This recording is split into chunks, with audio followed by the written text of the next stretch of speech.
Big boss ಏನ್ big boss ನೀನು ಈ ರೀತಿ ಕೆಟ್ಟೋಗ್ಬಿಟ್ಟಿದ್ಯಾ ನೀನು? ಅಲ್ಲ ಬಿಗ್ ಬಾಸ್, ನೀನು ಒಂದು ಸ್ವರ್ಗದ ಮನೆ ಅಂತ ಮಾಡ್ತೀಯಾ, ಇನ್ನೊಂದು ನರಕದ ಮನೆ ಅಂತ ಮಾಡ್ತೀಯಾ. ಸ್ವರ್ಗದ ಮನೆ ಅಂದ್ರೆ ಬೆಂಗಳೂರಲ್ಲಿ ಏನು ರಿಚ್ ಆಗಿ ಬದುಕ್ತಾ ಇದಾರೆ, ಅದು ಸ್ವರ್ಗದ ಮನೆನಾ?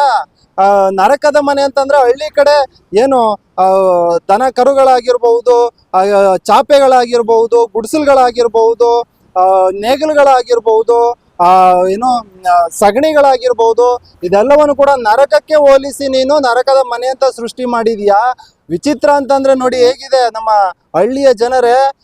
ಈ ಬಿಗ್ ಬಾಸ್ ನಮ್ಮ ಹಳ್ಳಿಯನ್ನ ನರಕಕ್ಕೆ ಹೋಲಿಸಿದ್ದಾನೆ. ಅದೇ ಬಿಗ್ ಬಾಸ್ ಅವ್ರೆ, ನಿಮ್ಗಾದ್ರೂ ಒಂಚೂರು ಏನು ದುಡ್ಡು ಮಾಡಕ್ಕೋಸ್ಕರ ಯಾವ್ದನ್ನ ಹೆಂಗ್ ಬೇಕಾದ್ರೂ ಮಾಡ್ಬಿಡ್ತೀರಾ? ಆ ನಮ್ಮ ಹಳ್ಳಿಗಳಲ್ಲಿ ಇವತ್ತು ನೆಮ್ಮದಿ ಇದೆ ಸ್ವಾಮಿ. ಹೋಗಿ ಹೊಲ ಗದ್ದೆಗಳಲ್ಲಿ ದುಡ್ಕೊಂಡು ಬರ್ತಾರೆ. ಅವರು ಚಡ್ಡಿಗಳನ್ನ ಹಾಕಬಹುದು, ಹರಿದೋಗಿರೋ ಬಟ್ಟೆಗಳನ್ನ ಹಾಕಬಹುದು, ಆದ್ರೆ ಅಲ್ಲಿ ಒಂದು ನೆಮ್ಮದಿ ಇದೆ.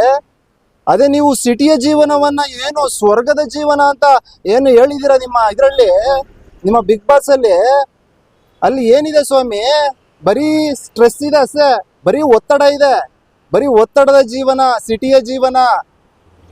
ಸಿಟಿಗಳಲ್ಲಿ ಒಬ್ಬರಿಗೆ ಒಬ್ಬರು ಆಗಲ್ಲ. ಹಳ್ಳಿಗಳಲ್ಲಿ ಹೋಗಿ ನೀವು ನೋಡಿ ಯಾವ ರೀತಿ ಪಕ್ಕದ ಮನೆಯವರು, ಇಡೀ ಊರಿನ ಜನಗಳೇ ಪ್ರತಿಯೊಬ್ಬರಿಗೂ ಗೊತ್ತಿರ್ತಾರೆ. ಸಿಟಿಗಳಲ್ಲಿ ನೀವೇನು ಸ್ವರ್ಗ ಅಂತ ತೋರಿಸ್ತಾ ಇದ್ರು, ಸಿಟಿ ಅಲ್ಲಿ ಇವತ್ತು ನಾವು 10 ವರ್ಷಗಳ ಹಿಂದೆನೆ ಬಂದಿದ್ರು ಕೂಡ ಪಕ್ಕದ ಮನೆಯವ್ರು ಯಾರು, ಅದ್ರ ಪಕ್ಕದ ಮನೆಯವ್ರು ಯಾರು ಅಂತ ಗೊತ್ತಿರಲ್ಲ.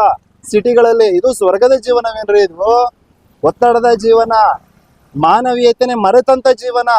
ನೀವು ಸಿಟಿನ ನರಕಕ್ಕೆ ಹೋಲಿಸಬೇಕಾದ್ರೆ ಯಾಕ್ರಿ ನೀವು ನರಕಕ್ಕೆ ಹೋಲಿಸ್ತೀರಾ? ನಮ್ಮ ಹಳ್ಳಿ ಜೀವನವನ್ನ, ಹಳ್ಳಿಯ ಬದುಕನ್ನ ಯಾಕ್ರಿ ನರಕಕ್ಕೆ ಹೋಲಿಸ್ತೀರಾ? ನಿಮ್ಗೆಲ್ರಿಗೂ ಇದೆ, ಮುಂದೆ ಎಲ್ಲ ಕಾಲನೇ ಉತ್ತರ ಕೊಡುತ್ತೆ. ಕಾಲನೇ ನಿಮ್ಗೆಲ್ಲ ಪಾಠವನ್ನ ಕಲಿಸುತ್ತೆ. ಹಳ್ಳಿ ಜೀವನವನ್ನ ಯಾರು ಕೂಡ ನರಕಕ್ಕೆ ಹೋಲಿಸಬೇಡಿ.